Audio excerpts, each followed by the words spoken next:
साउनी मेरो बहिनी केही गिफ्ट होला कि सानो बच्चालाई केको लागि? बच्चालाई खेलाउनको लागि। हजुर कस्टमर मेरो दिदी हजुरलाई पक्न है त।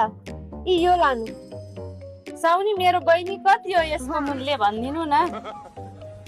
कस्टमर मेरो दिदी यसको 300 हो। हजुर 200 मा लानु न है। मजाक नगर न मेरो साउनी बहिनी, मलाई 100 रुपियाँमा देऊ न। होइन 150 मा लानु कस्टमर मेरो दिदी। ल साउनी बहिनी मसँग त 100 रुपियाँ मात्रै छ ल, यति मात्रै हो। ल हुन्छ लानु। धन्यवाद नानी। 200 रुपियाँ रहेछ।